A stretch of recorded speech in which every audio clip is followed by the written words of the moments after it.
Bonjour, bienvenue dans cette nouvelle vidéo d'apprentissage du logiciel EBP PGI 8.0. Dans cette vidéo, nous allons aborder la consultation et le lettrage des comptes.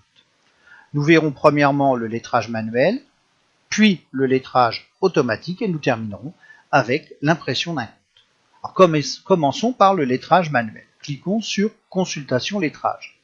Le logiciel me propose un compte, donc si je voulais changer le compte ici, il suffirait de cliquer là et de sélectionner le compte que je veux lettrer. Donc là, je vais garder le même. Je pourrais modifier la période de lettrage. Donc là, elle va du 1er janvier au 31 janvier, ce qui me convient. Ici, dans les opérations lettrage, nous avons trois possibilités. Soit faire apparaître en bas toutes les lignes de ce compte. C'est ce qui apparaît ici. Soit ne faire apparaître que les lignes lettrées. Si je clique, vous voyez qu'il n'y a plus rien puisque pour le moment, je n'ai rien lettré. Ou alors, les écritures non lettrées, qui correspond ici à ce que j'avais au départ, toutes les lignes. Donc, l'avantage de sélectionner ici, c'est qu'on va pouvoir avoir quelque chose de plus clair au niveau du lettrage. Maintenant, pour lettrer, il suffit de regarder l'état du compte. On voit qu'il y avait un débit de 329 €, qui a une somme de crédit, et que le solde progressif arrive à 0. Ça veut dire que ces quatre opérations sont reliées. Donc je vais les sélectionner, et ce qui va me permettre de cliquer sur Lettrer. Il me propose un lettrage en AAC. Il me suffirait de mettre la date du lettrage, bien entendu, ici 31, et de valider pour que le lettrage se réalise et apparaisse ici dans la colonne lettrage, j'aurai AAC.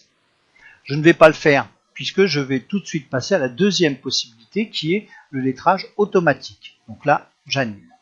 Donc je retire ici mes éléments. Donc la démarche est exactement la même, sauf que là, je vais directement cliquer sur lettrage automatique. Je me doute que c'est faisable tout simplement parce qu'ici j'ai un solde qui va être à 0. Donc je clique sur lettrage automatique. Et là, vous voyez apparaître voilà, un deuxième écran. On vous demande donc la période de lettrage, que c'est bien le compte APCE 89. Ici, faites attention, on ne va pas le faire sur le solde progressif, on va le faire sur les montants exacts. La date du lettrage, comme tout à l'heure, je vais remettre 31 janvier. Les lignes ici, je ne vais rien faire et je vais donc démarrer mon lettrage. 4 lignes ont été lettrées, je ferme. Et voilà, on voit apparaître mon lettrage en AAC sur ces 4 lignes. Maintenant, je n'ai pas enregistré, puisque en passant par lettrage automatique, il fait un enregistrement automatique. Et je vais aller pour imprimer ce compte. Donc je vais cliquer sur Aperçu.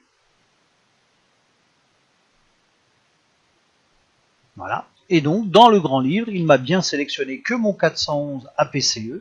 Et je vois ici que les opérations correspondent bien à un lettrage. Elles sont toutes reliées. Donc, je ferme. Je ferme. Si nous avions voulu imprimer en partant de l'écran de démarrage, nous aurions pu aller sur Quotidien, Saisie, Impression, État comptable, Grand livre. Dans Grand livre, je pouvais resélectionner la période. Donc là, je vais reprendre janvier. Et au niveau des comptes, ici, je sélectionne compte client. Dans mes comptes clients, je descends sur l'APCE 89. Si je ne veux que l'APCE 89, je refais la même démarche.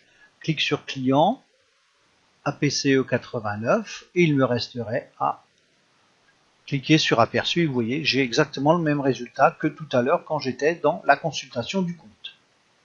Voilà, j'en ai terminé avec cette vidéo et vous donne rendez-vous pour une prochaine. Au revoir.